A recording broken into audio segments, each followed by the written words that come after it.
Hey guys, let's get right into it. 1 Kings 19, verse 1.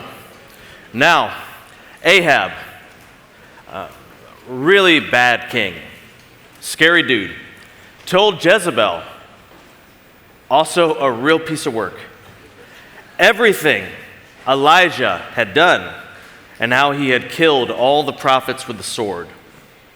So Jezebel sent a messenger to Elijah to say, "May the gods deal with me, be it ever so severely." That's like, I put this on my mother. "May the gods deal with me, be it ever so severely, if by this time tomorrow I do not make your life like one of them." So Elijah is, he's public enemy number one. I don't think we can really get what that feels like. I mean, I don't know if you've ever had like a negative reaction with like a stranger. There was a misunderstanding and they just cursed you out for no reason. I live in New York City, so it happens to me kind of on the regular. It'll put you in a funky mood for like 3 days. You'll like go over it in your mind like, why did that happen? And that was so unfair and whatever. So just take that up to like getting a random death threat. You know, like if you just got a voicemail one day like, "I'm gonna come kill you." Well, it'd take you a while to get over that, right? Emotionally, that'd be a blow, a weird thing. Well, what about like a credible death threat from somebody that had all the power and resources to make this a reality? By this time tomorrow, you will be dead. That's a problem. Elijah has some problems. And as any of us would be, he is afraid. Verse 3, Elijah was afraid and ran for his life, as I think any of us would do. When he came to Beersheba in Judah, he left his servant there, while he himself went a day's journey into the wilderness. So he leaves everyone behind, and he goes off all by himself into the wilderness. And he came to a broom bush, sat down under it, and prayed that he might die. "I have had enough, Lord," he said. Man, I have certainly been in some situations in my life where I have felt exactly like that. I have had enough. It's enough. And I think that probably a lot of you have felt that way at one time or another. I remember very clearly what it was like to be a teenager, and at that point in my life, I had felt that way many times.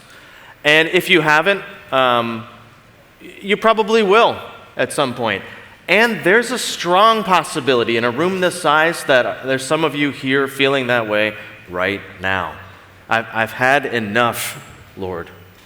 Take my life. I'm no better than my ancestors. Then he lay down under the bush and fell asleep. He kind of lays down and goes to bed. It's like shut out the world.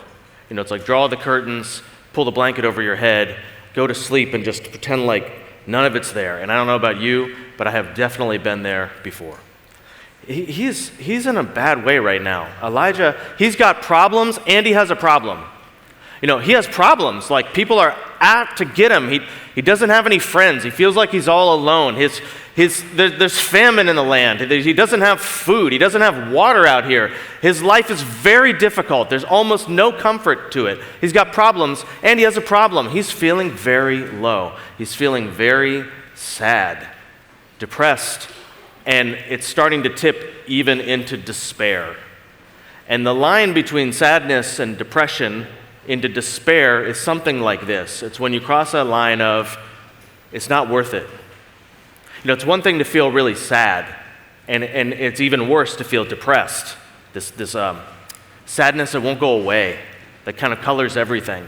But then when you cross that line into like, there's no hope, it's not going to get better, this amount of pain and sadness is not even worth it. It'd be better if I had never been born. I wish that my life would just come to an end. I just want to go to sleep and shut everything out. That's when you've kind of tripped into despair. Now, one of the things going on in this passage is that I think is really important for us to hear today is that sadness and depression is a much more normal part of life than we give it credit for. Almost invariably, when sadness comes into our lives or when depression comes into our lives, we regard it as something wrong that needs to be fixed. And, there is some truth to that. No one likes to be sad. And if there is a way to fix it, by all means, do fix it. But it's also just a normal part of living. In the same way that happiness comes and goes, sadness comes and goes. And there's a distinct cultural attitude towards sadness that the Bible doesn't really talk about. Sadness and depression is a much more normal part of life, a normal part of life with God than we normally give it credit. And there's a reason why that's so important for us to realize, because we have a tendency, at least I have a tendency, to really be hard on myself when I'm feeling sad, to really beat myself up. You could even say like that I kick myself when I'm down. Sometimes we're so much harsher with ourselves than we would ever be with somebody else that was going through that same situation. You can be tempted to think like, I must be doing something wrong. God's not here. God doesn't love me. Or worse, God must be punishing me. But I must have done something to deserve the way that I'm feeling right now. This can't be a normal, healthy part of life. I think, and I'm not a mental health professional, so this is just my own musings in the world, but I say this as someone that has some experience with self-mutilation when I was younger. And I think some of the cutting and stuff that happens can be like a self-punishment. It's like, I deserve this. This is how much I'm worth. I deserve pain and punishment. And it's like beating yourself up while you're down. Now, on the one hand, fair enough. It's not a bad idea when things are going poorly in your life to lift up your head and say, have I done something? Am I living a certain type of way that is causing these patterns in my life?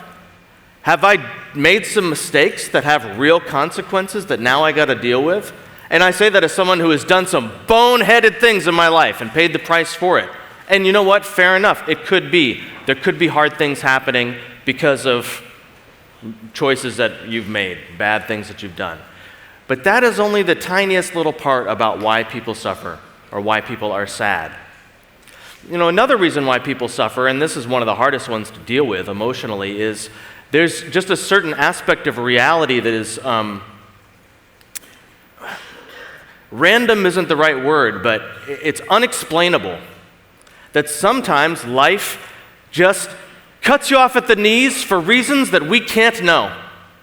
And that's what God says to Job, a righteous man, at the end of the book of Job. He says, you're not big enough to understand why these things happen. You're just not. You're too small. I can't explain it to you, because you're not big enough to get why bad things happen sometimes. And sometimes things just happen for reasons that we cannot explain. And then, and this is the kicker, man, sometimes we suffer for doing the right thing. And this is something that's really important to think about if you're suffering, because you could be suffering because you're on the right track. That's the case with Elijah right here. He's the man of God. He's the man whose name means Yahweh is my God. He's the one dude who stood up in a time when everyone had turned aside. And now he's suffering because he followed God. And that's something that's really worth thinking about. It could be that you feel lonely and betrayed because you lost some friends because you won't do the thing anymore.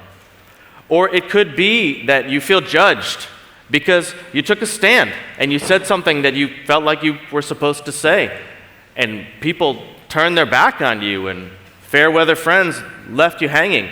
It could be that you're feeling a little out there on your own because you've started to make some changes and your family can't handle that and they're kind of bucking against you a little bit. Sometimes we do actually suffer. Sometimes we face loneliness and sadness and depression because we've done the right thing. Which is why it's so important for us not to beat ourselves up when you're feeling sadness. But then the question is, okay, well then what makes it worth getting out of bed in the morning? Why put one foot in front of the other?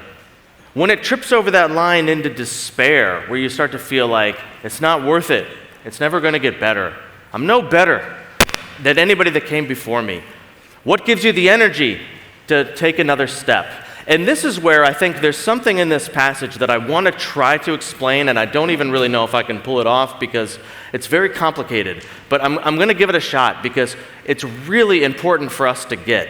And it's something in Scripture that flies right in the face of our normal way of thinking about life, and in particular, in our culture, the way that we think about life that is virtually screeched at you from the moment you wake up to the moment you go to bed, and is not only not the point of life that the Bible talks about, I think it's actually in direct opposition to it. The normal thing we think about in life is that the goal of life, the purpose of life, is happiness. That the aim of your life is to be happy, to make a better situation for yourself, to pursue comfort, or at least to avoid pain. And it's so woven into our culture, it's in our Declaration of Independence, that we believe that one of our inalienable God-given rights is the pursuit of happiness. But I don't buy it. I don't buy it.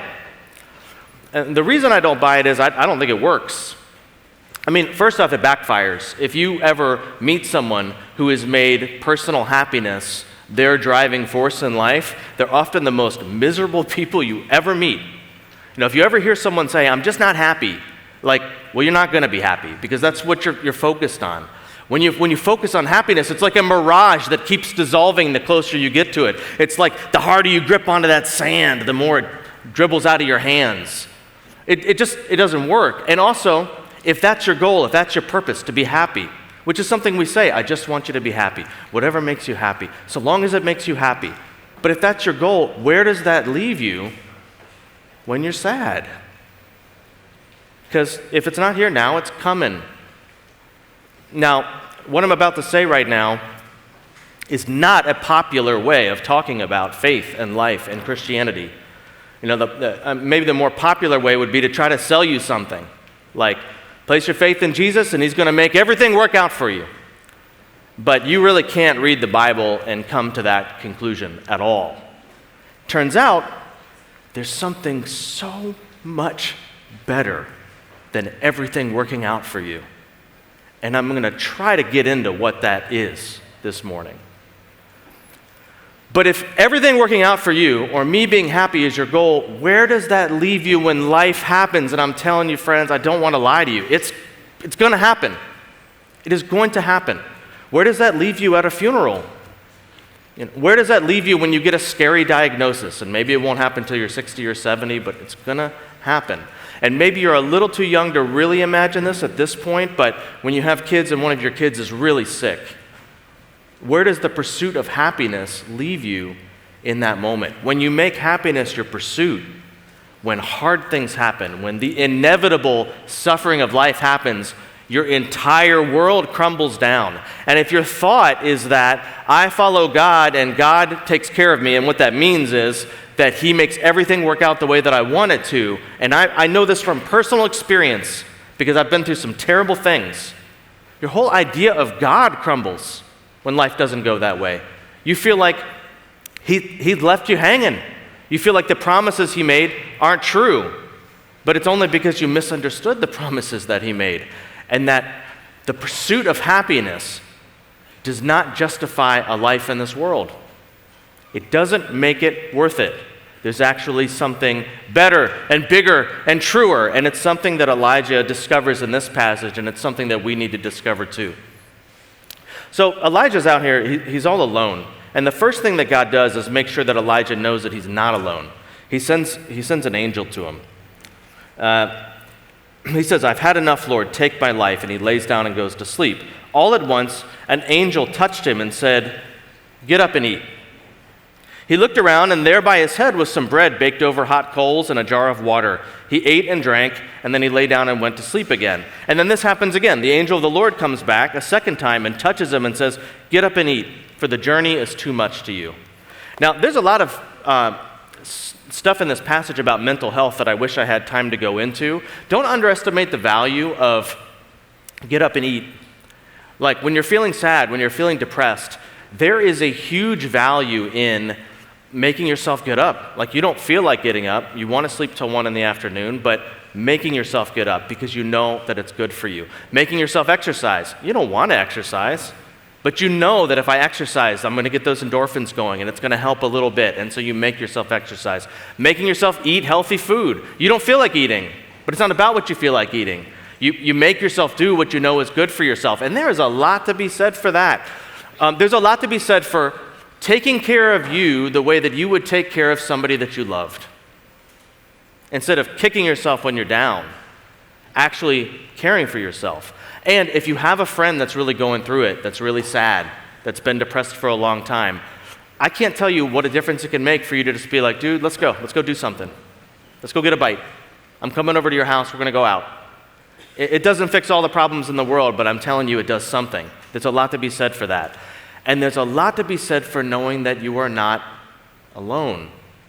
Now, God here used an angel, and sometimes he does supernatural things to let you know that he's here with you, that he's always with you. Often these days he uses the church, and so I can't tell you how important it is for you to reach out to the people around you that seem to be sad, that seem to be withdrawing, that seem to be lonely, and let them know that they're not alone. Maybe they don't want to hang out with you, but at least you can let them know that you're there, that you're thinking about them, that you're praying for them, that they're not alone. And if you feel alone, please open up about it just a little bit. Do what Elijah did. I mean, he's very candid. He says to God, I don't even want to live anymore. Take my life. I'm no better than anyone that came before me. And you want to know what? God doesn't beat him up for that. The angel doesn't come down and say, you know what, get your stuff together, man. Buck up. He doesn't give him a pep talk. He doesn't wag his finger at him and tell him that he's wrong. He says, you know what, you're right. This journey is too much for you. Let me make you some food. Why don't you get up? It's too much for you. The journey is too much for you. And this is what I want to say to you guys. This journey is too much for you. Jesus is trying to take you to some places that you wouldn't have even dared ask him to take you to if you had the imagination to ask him to take you to these places. He wants to take you farther than you'd ever go on your own. And the road there is twisty and turny, and happiness comes and goes, and sadness comes and goes. And he's going to take you through some things you would never choose to go through, to give you things better than you would ever have the audacity to ask for. The journey is too much for you. And when despair sets in, the most important thing you can know is that God is here. This is the God who is with you. Happiness won't get you very far when sadness comes, but there's something deeper and there's something truer, and I'm going to try to explain what it is. It's like this. I teach in a pretty gritty inner-city school in northern Manhattan. It's a very economically depressed neighborhood, and the population of students I work with, they're dealing with some very, very heavy things. Sometimes living in transitional housing, some of them are homeless, some in foster care, and then some just really tough stuff. And we had a high schooler that committed suicide last year, and they're just hard things, and which may have happened in some of your schools, sad things, hard things. My job is not a happy job. It's not a fun job. Now, my kids are hilarious, and we play a lot of games, and they have really amazing senses of humor, and we laugh a lot, and there's a lot of happiness in my job. But my job is not a happy job. When I get up in the morning and I'm getting ready to go in and deal with and help shepherd these kids through the things that they're facing, it's a very different feeling that I'm having than when I have like a day off on vacation and I'm going to hang out at the beach all day. It's not a happy, fun job. You wouldn't pick to do my job if you were like, I just want to be happy. I just want a low-stress, easy day. But there's something else. So I have this folder in my classroom that is full of these letters and greeting cards and whatever, drawings from students that they have given me over the years. And some of them are extremely poignant. They say things to me, sweet things to me that I never imagined anybody would ever write to me. And I keep that folder, when I pack up my classroom at the end of the school year, I put that folder in the top of the box, the last box that I put in my closet, so that when I go in there in August, September, and I open up my closet to unpack my materials, the first box I take out, when I take the lid off, that folder will be right on top. Because when I read through those letters, of the difference that God has allowed me to make, small as it may be, in the lives of some of these kids. It doesn't make it all happy, but it makes it worth it. It makes it worth it. There's a few little blocks in northern Manhattan that if I walk down, 9 times out of 10, some kid from a window somewhere up in one of the buildings or from a bench across the street is going to say, Mr. Travis, and maybe run across the street and give me a hug, or maybe drag me by the wrist to come meet their grandmother or whatever. And I tell you what, that doesn't make everything that I deal with on a day-to-day basis happy, but it makes it worth it. Those are the kinds of things that get you out of bed in the morning when you're sad. That's what gets you to put one foot in front of the other when life is hard. My little boys are learning how to pray. And that's a really big deal for me because I did not grow up in a Christian home, neither did my wife. And so we had really great families, but we didn't do like pray before bedtime or any of that kind of stuff. And so we're kind of winging it a little bit, trying to figure out how are we going to do this? How are we going to set up the next few generations? And so we do a little thing at night with my boys where we read a children's Bible and talk about God a little bit and pray. And my 5-year-old and my 3-year-old have begun to pray themselves recently. My 5-year-old more than my 3-year-old. And I just love it. I mean, sometimes he prays for stuff that's so deep that I'm like, whoa, please do that, God. That was amazing. And sometimes he asks for stuff that I'm like, he's never going to do that. Like, Spider-Man's not coming over tomorrow. I'm sorry. As much as you want him to. And then sometimes he just like stalls bedtime, and I know what he's doing, but he's got me because he knows I'm not going to like interrupt a prayer. Like, I know when he starts thanking God for things, I'm like, oh, we're going to be here for a minute. He's just like, God, thank you for mommy, thank you for daddy. Go through all down to the second cousins, and then it's like opening an eye, like, thank you for lamps, and thank you for hair. And then that's when I cut in like, and thank you for bedtime. In Jesus' name, amen. Let's all go to bed. Let's all go to bed. But that's the biggest applause for bedtime I've ever heard in my life. Maybe you should take a nap this afternoon. I'm going way out on a limb, but maybe CIY should add an elective into the day 3 afternoon nap for an hour.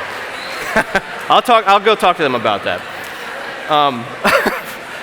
So, when I watch my sons pray, whoa, it's like there's a meaning to that. It's like the world shimmers. It's better than happiness. I'll give you one more example. I teach at the church that we're a part of occasionally, and a couple weeks ago I gave a talk, and I don't even remember what I talked about. It's not important.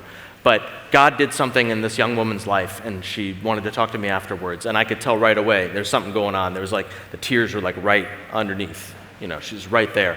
And then we started talking, and some really rough stuff that she had been through started to come out, and she's crying, and then she's sobbing, and she's apologizing. I don't know why we always apologize when we're crying, like you've done something wrong. Sadness is not weird, but we do. We're like, I'm so sorry, but there's nothing weird about sadness or wrong about sadness. And I'm like, no, this needs to come out. I don't know what God is doing, but this needs to come out. And it was like one of those moments where time just stood still. Nothing else mattered. The crowd of people, it didn't matter. None of my problems mattered. Something was happening here. A God moment was happening right here. Was it a happy moment? She's sobbing. But it was the type of moment that makes your life worth living.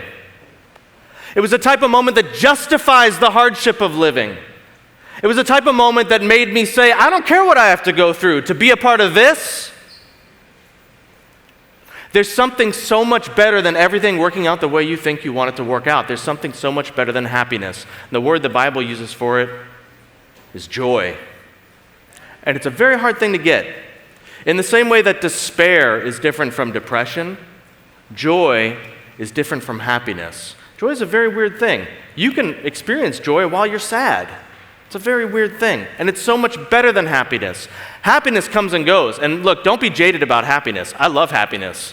When I get to be happy, it's fantastic. If you're happy, rejoice with those who rejoice. But as you walk on this journey with God, Happiness is going to come and go. Sadness is going to come and go. But joy is so much better than both. And how do you get joy? Well, the angel says to Elijah, the journey is too much for you. There's a journey. There's a destination. There's a purpose. There's a goal. There's a meaning. Where is Elijah going? Well, we're going to find out tonight he's headed to Mount Horeb. It's the place, the meeting place of heavens and earth, of man and God. And Elijah is going to have, after this very dark valley he's in, a once-in-a-lifetime encounter with God, a once-in-a-history encounter with God. He's on the road to meeting God. He's on the road to God. Now, the best way for us to think about it, that purpose, is Jesus, following Jesus day after day. That purpose is the thing that gets you up in the morning when life is hard. That's the thing that makes you put one foot in front of the other when you don't feel like you have the energy to put one foot in front of the other. I don't know what kind of gift God is trying to give you through the hard things that you're going to face. But I do know this. It's going to be worth it. Now, I want you to imagine a conversation between the Father and the Son before time began. And the Father said, to the Son, everything's gone wrong, and we got to save them. And I want you to go in. And the Son says, I was thinking the same thing, but what will that mean? And the Father says, well, that's the problem. It's rough down there. They're terrible. Well, first off, you're going to have to go in like a baby, and I don't even know if they're going to feed you.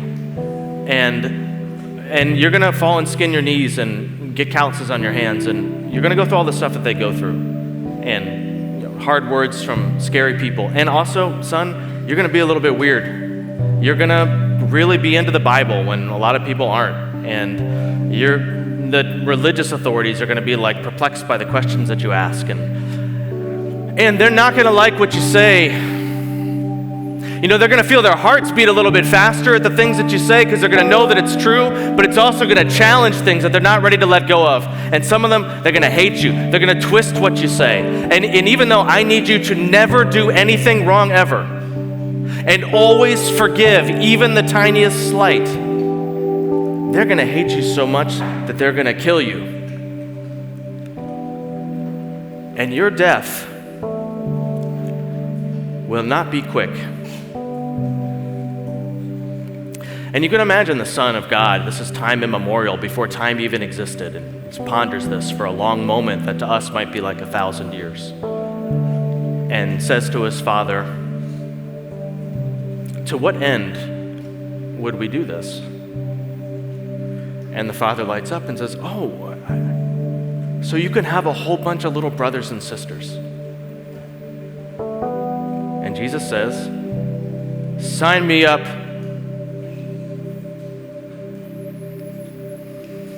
Jesus is the God who is with us. When you look to Jesus, you see the God that goes through what we go through. You see the God suffering on the cross, not a detached God, serene, at peace, untroubled by the world. No, he's the God that's right down there with you. It was for the joy set before him that Jesus endured the cross. It was for the joy set before him that Jesus endured the cross. Spoiler alert, if you stick with Jesus, the end of the story is joy. I don't know how much happiness you'll have in the meantime or how much sadness. Most of us get quite a bit of happiness on the way there. But regardless, I do know this, that if you stick with the God who sticks with you, you will never be alone. And when you come into your glory, you will say from the bottom of your heart, it was worth it. I had no idea how much it would be worth it.